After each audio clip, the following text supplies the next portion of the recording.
following individual is someone that, you know, every once in a while, you know, we as teachers and educators, we change kids' lives. Well, this is someone that changed all of our lives. So without any further ado, bring them on out, Mr. Nick Santonastasso.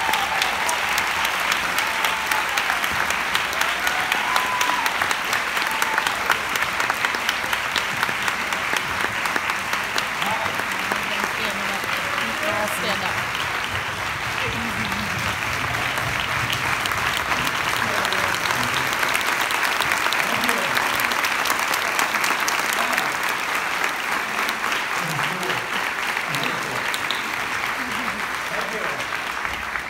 First and foremost, I gotta share, it's funny. You know, people, now that I'm a speaker, and people, you know, I always get interviewed, they're like, when did you know you were gonna become a speaker?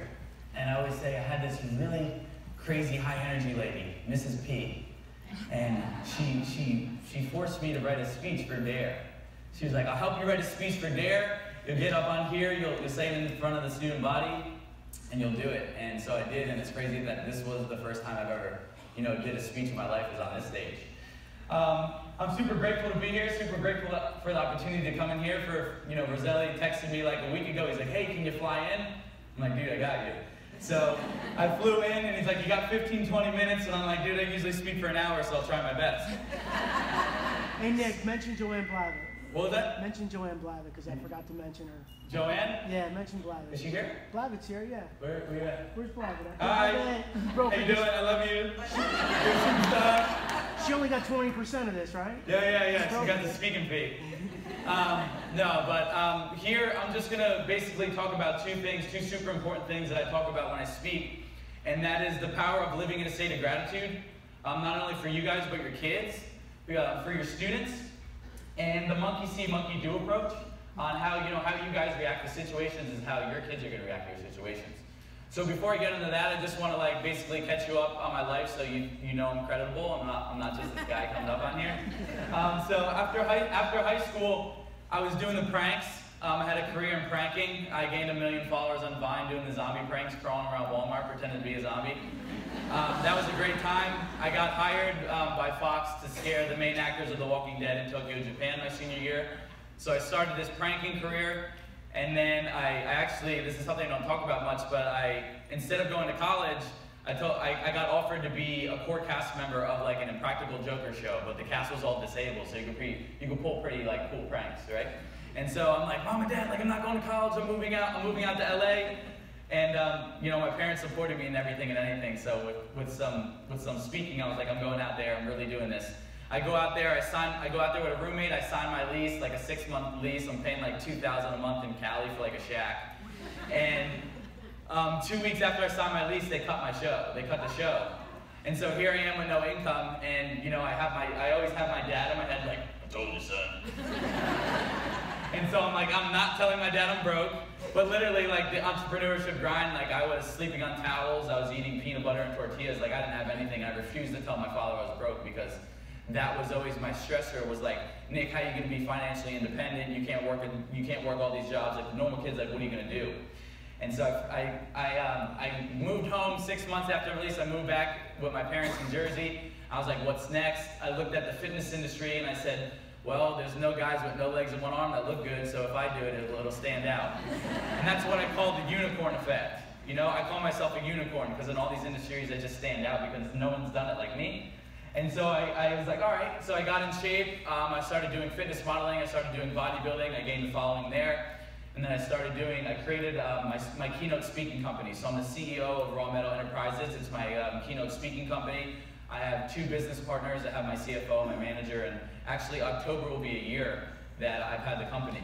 And so I've done the speaking. I'll tell you more what I got going on after. But now that you know, I'm kind of credible. So first thing, living in a state of gratitude. So one of the things I'm coming up with, I have a book coming out in 2 weeks. I have a virtual training program, but I want to create a gratitude journal. So basically, this is not only a planner, but there's a section where every day you write what you're grateful for. And so when I go to speak, I always tell people that me, myself, and my tribe, and everyone that I preach to is, each and every day I wake up, and I either think about or I write down 5 things I'm grateful for. And what that does is, if you didn't know, the emotion of gratitude outweighs all the negative emotions. So it is emotionally impossible for you to feel grateful and sad at the same time, or grateful and mad, grateful and angry. It's literally emotionally impossible. So that's what I tell people. I start my day off with gratitude, and that's starting your day off on the right foot. And I don't have a foot, and I can still do it. So that's why I tell people you got to do it. And so by doing this, like, I want the teachers, the next time I come in, I told Roselli that I'll bring a bunch of books in for the kids. I'll have more things to, do and talk to the kids about. But I want to have these gratitude journals where, the kids come in and you hold them accountable. You're like, what are the 5 things you're grateful for today? And then then you guys share, what are you grateful for? They get to see both perspectives. And I always tell people, as you continuously list the things you're grateful for, at first you'll think of the big things. You'll be like, oh, my family, my business, whatever it may be. You'll think of the big things. But as you make this into a good habit, while we're instilling good habits, your mind will start to get into that gratitude mentality. You'll start to think about the little things you're grateful for. Because life gets busy and we go through, hectic life, and we go through the motions, and sometimes we just stop. We don't stop enough and think about the fact that we woke up today. The fact that when you guys went to sleep, that your heart was still beating. That you were still alive, and when your heart stops, so does life. And that your heart, was a gift. You didn't have to work for it. And like, when we go through the life, right, we go through these emotions, and it's hard to stop and be like, man, there's so much good to look at. And so it's important, because I think we can all agree that there are a lot of ungrateful kids getting raised nowadays. And so, it's important to instill gratitude into them and make it into a habit. And that way, each and every day, these kids can go through life, and regardless of what happens, they can just be like, well, I woke up today, life's good. Like, they can always see the good in things. The second thing is super important, and that's the monkey see, monkey do. And so I was talking to Roselli about this before, and I said, sometimes we don't know the home situations of these kids, and sometimes you guys as the teachers, you guys as the adults, you spend more time with them than their parents. Right? Can we agree? And even if it's not like that, these kids see you every day. You're a staple in their life. You're the first thing they see in the morning, whether you're smiling or grouchy, they're going to know. They see you every single day. And so the importance is like the way you guys react to things. So I'm going to give 2 quick examples. I'll let you guys know what else I got going on, and then, I'll get out of here. Take your time. Okay. As much time as you need. He was like, 15 minutes, bro. I was like, he just spoke for like 30? No, I'm kidding. I'm just kidding. They said you're usually on Roselli time. You just like, you're going with the flow. You talk as long as you want. I got it, yeah. So I want you guys to just hit this example, right? So you're driving in your car. You're on the parkway, you're wherever, and you have your kid in the passenger seat or in the back. You're driving, and it starts pouring rain. I want you to, like, right now, how would you react to rain? Like, what is the meaning you attach behind rain? Do you hate rain? Do some of you hate rain? You're like, oh man, it's raining. Okay, so you're driving your car, it starts pouring, and your kid's sitting next to you. You have 2 situations. You have 2 ways you can do this. Oh my God, it's raining, I hate rain, rain, it messes up, look at the traffic now. And then your kid sees how the energy and the emotion you have attached to that event. So now if you react to that situation like that, the next time the kid sees rain, you'll be like, oh no, there's rain, and they'll get all pissed off because they saw you do it. Or it's like your parents driving in the car, right, and they miss a turn and they get all flustered. So with the rain thing, you have 2 ways you can react to it. You can be like, oh my God, it's a rain. Or you could be driving and be like, man, Susie, I don't have to watch the car. The rain did it for me. What's it going to be? What's it going to be? Because that is how your kids are going to react. That is how your students are going to react. They see the way you react to things, right? Each and every day. And that's why I love speaking to kids, is because you guys are literally cultivating these kids' mindsets. Especially at their age, they're so receptive, and they see what's going on. Regardless, they're not on their phone here, so they see what's going on. And so it's just about how you react to things, they see it. And so that is like a kid example. Now I want to give you a personal example, an even personal example of how I turned a negative situation into, a celebratory situation. And that's what my book's on. My book is How to Go from the Victim Mentality to the Victor Mentality. because adults too, but right now with the kids, it's just like everyone's like, why me? Life's so hard, you know? And I went through that time in my life. You know, my lowest point was middle school and high school. I was a depressed, out of shape, you know, suicidal kid that no one knew because I put this mask on. And so, you know, the victim mentality, everyone's like, why me? You know, the world's happening against me, and they need to look at it the other way. So basically in my book, it's going to be 15 personal stories, the lesson, and how I applied it to, you know, cultivate this victorious mindset. That's what everyone wants, is what I have up here. And that's what we need to express in these kids, is like, who cares what you look like physically? This is your superpower. This is what's going to get you to do your things, like, and this is what's going to get you to shake off the hate. Like, this is your superpower, to realize that if you realize how to use your mind right, that you can like crush anything and you don't let anything, you know, affect you. So my personal example is, a couple months ago, I had the opportunity to work a UFC event in Madison Square Garden. So I got to go on the red carpet, I got to interview the fighters, I got to interview the celebrities, and Nick was feeling like the man. Like, my confidence was like way taller than I'll ever be. I felt like I could run through a wall. And you know, I'm coming off this event and it's time for me to travel home. And I was traveling alone. So my buddies dropped me off at the airport. And with airports, you either have first come, first served seating, or you have reserved seating. You have assigned seating. And so I fly Southwest, so they're first come, first serve. And so I'm in a wheelchair, you know what that means. I get to skip the line. And so I roll up, I skip the line, like, thank you. You know, I go into my plane, and I sit down on the first row. The first row on the plane, on the right side, I sit towards the window. So I'm sitting, the window's here, and there's 2 seats next to me. And I remember the flight attendant looking at me, she goes, this is gonna be a full flight. I said, I already got my seat, like, I'm good. And so the plane starts filling in. The plane starts filling in, and people are looking at me and then looking away. And people are pointing at me and then looking away. Or like, hey, look at that guy. And my whole life, you know, I'm born in this body, I'm 22, that I'm keen to see these things. I've lived in this body my whole entire life, so this plane's starting to fill in and no one wants to sit next to me. No one wants to sit next to me. I'm literally in the best seat of the plane. And I'm starting to tear up. And you know, the plane's filling in, and people are just like, literally like every seat but these 2 seats. And finally, 2 gentlemen have to sit down. And they sit down, and I'm looking out the window and I'm crying. And I'm looking out the window, and I'm taking a deep breath, and I thought to myself, I said, Nick, what would you tell the kids? What would you tell the adults? What would you tell them in this situation, right? Practice what you preach. What would you tell them? And I said, it's the meaning I attach behind this. Because I always tell people, life gives us plain energy. All the events that happen, all the name calling, whatever it may be, it's plain energy. We are the dictators whether we get pissed off or we don't let it shake us, right? We dictate whether it's negative energy coming from it or positive energy from it. So here I am, I'm looking out the window, and these 2 gentlemen sit down, and I'm like, what would I tell the kids? What would I tell the adults? And then I realized, I said, Nick, it's the meaning you attach behind this event. I can sit here and I can cry in my seat, I can cry all the way home, I can let this affect my month, my day, my week, or I can celebrate the fact that I have the most leg room in this plane. What's it gonna be? And in the, snap your fingers for me, because I can't do it. In the snap of a finger, I took a situation where Nick was crying to like, come on! Like, look at all this room! Like, that's what everyone wants, is the leg room in the plane. So I literally took a negative situation that, you know, I thought was so negative. I was in the lowest of the low because I felt so disgusting, because it brought me back to that moment in middle school. It brought me back in that moment in middle school and high school when I felt absolutely disgusting. When I didn't want to go in public, when I didn't want to look into a mirror, when I wasn't comfortable in my skin, when I felt like I wasn't good enough, pretty enough, strong enough, whatever it may be. And I know there's so many kids going through that right now. Like suicide is skyrocketing. Mental illness is skyrocketing. Like, I don't want to use the wrong terms, but people are having a hard time parenting kids.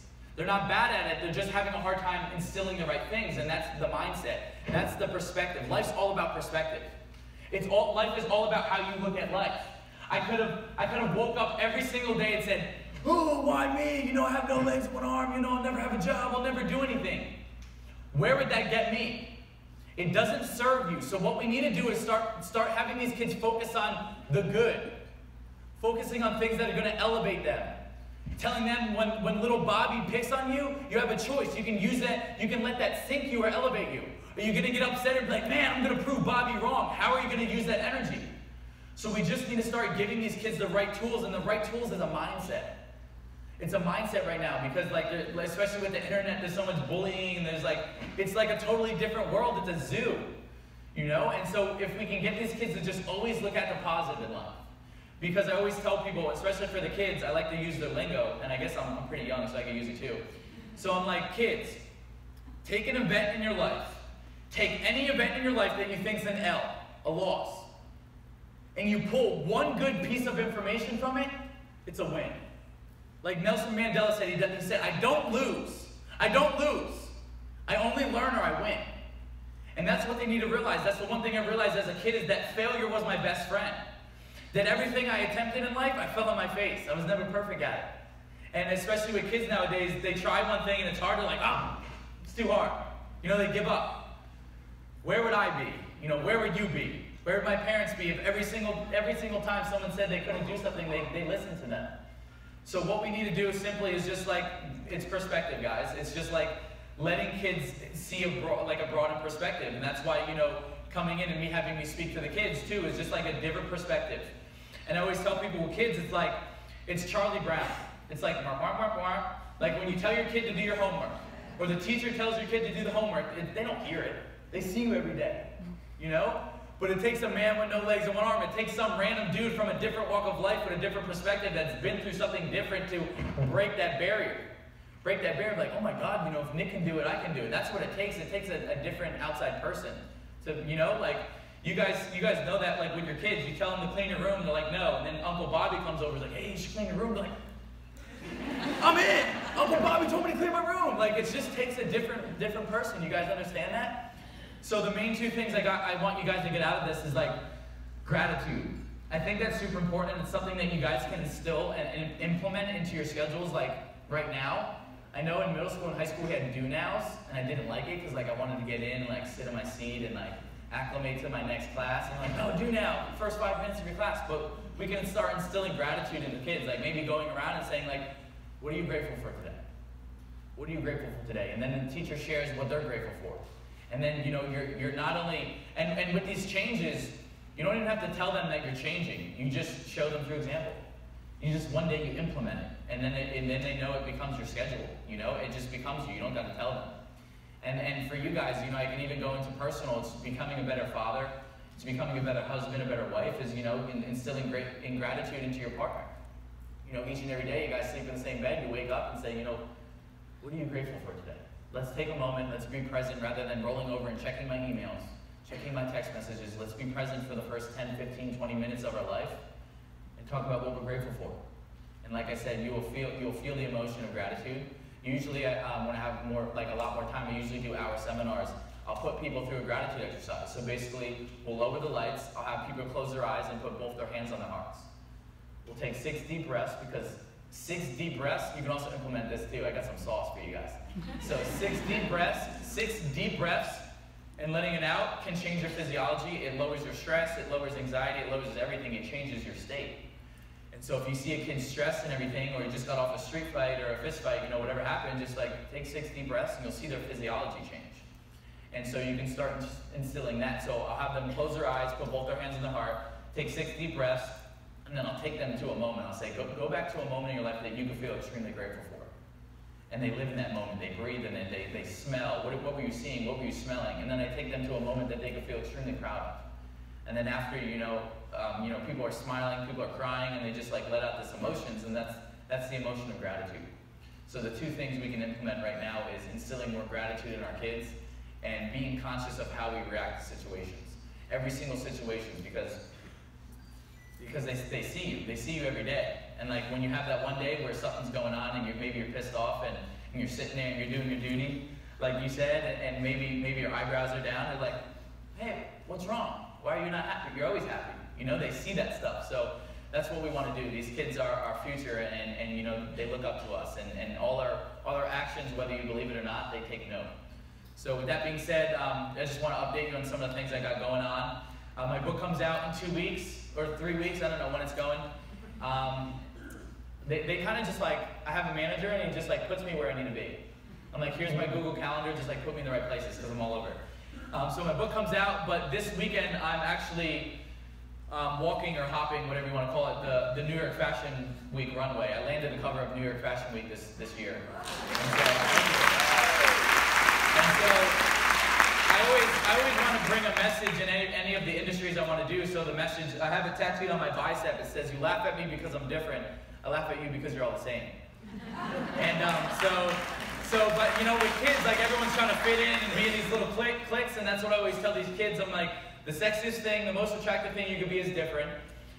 In business, personally, whatever it may be, and when you start being your authentic self, the world will gravitate your authentic tribe, the people that love you for who you are, and want to be around you for who you are. So that's the message I want to bring in the modeling industry is like, embrace your differences, shatter the definition of beauty. So I'm walking the main runway there. In December, I'm touring China, and I'm trying to bring my parents into it. So I pushed my mom to write a book on their perspective on how they parented me, because I think even in some moments, that's more value than what I have to say is the way my parents, raised me. How they cultivated my mindset and how they just put things in front of me and said, "Nick, figure it out." Because if they didn't, if they babied me and gave me everything, I probably wouldn't be the man I am today. I wouldn't have the mindset. And so I pushed my mom to write a book. And so in December, I'm touring China. And they're translating my book in Chinese. And I'm super excited about that because although China's super smart, the way perspective is everything, right? So the way they look at disabled people and the way they parent kids is a little bit differently. So I want to go over there. I want to shake the world there. We're working on the tour there. Working on India. I'm 22. A couple weeks ago, I got featured in Forbes magazine. And I don't say this to brag, I just to show like what you're truly capable of doing, right? I was a depressed kid in middle school and high school. I was a chubby kid. I didn't know what I was going to do in life. And people were saying, "You could be a great speaker." And I was like, "I want to be an astronaut." I didn't know what I wanted to be. But when you put out good energy and you want to help people, and that's what you guys do each and every day. You serve. You guys are servers, and you'll never know the trickle effect that you have on these kids. And it's crazy to think we were talking about it all except one teacher. One teacher retired, Miss DeVito, but all my teachers are in here. Can you raise your hand if you're my teacher?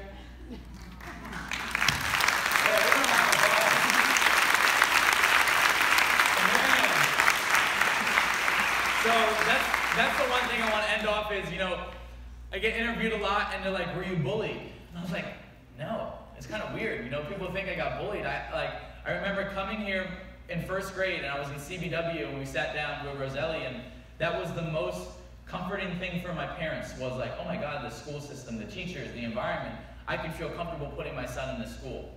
And you guys only gotten better, you only progress, and that's what life's about, is progressing and moving forward. So you've only got better as a school district, you only got better as teachers and servers of these kids." So I just want to let you know that as a kid, when I was a kid here, that I felt super comfortable.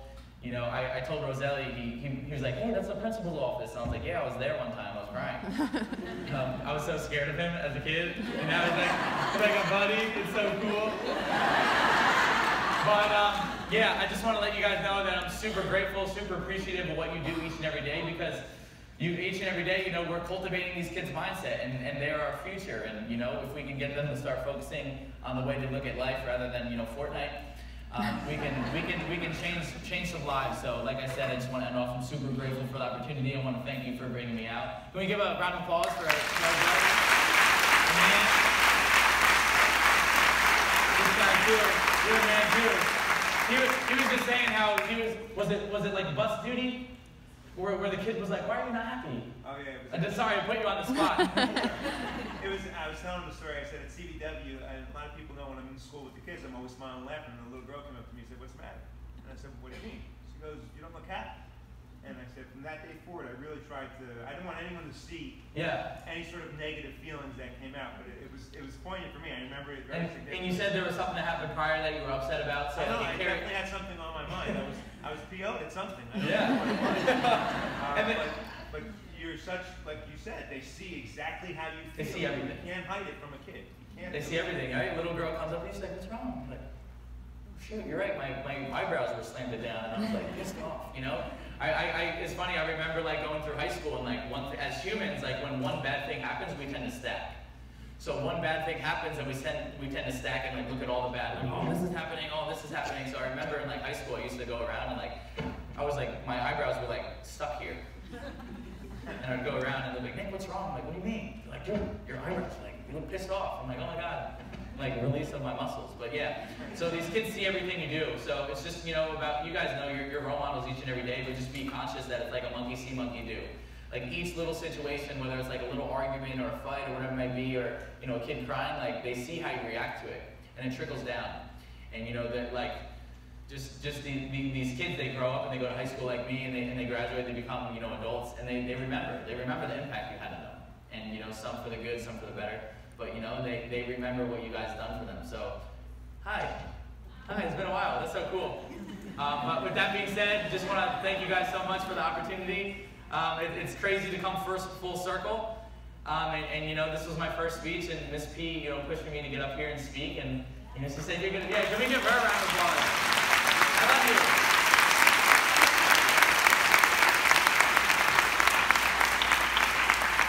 I have a correction though, it wasn't a dare speech.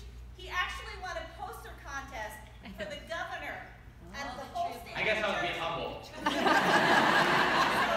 Nobody knew he was disabled, and he won this contest and had to go to the governor's mansion in Trenton, and that's what the speech was for. Wow, yeah, I'm all off. Thank you. Yeah. I thought it was for dare. But yeah, so I remember sitting in her office, and I was like, she's like, you're going to write the speech and say it on stage. And I'm like, oh my God. I'm going to pee myself. You know? I was so scared. And I remember, she's like, you can be a great speaker, Nikki. You guys called me Nikki. It was so cool, you know? And to think, like, I met my business partner in Tampa a year ago, and he's like, dude, like, he's like, share your story. And I shared my story. And he's like, dude, you could be, you guys know Tony Robbins? Does anybody know Tony Robbins? Yeah. So he was like, bro, you could be sitting with Tony Robbins.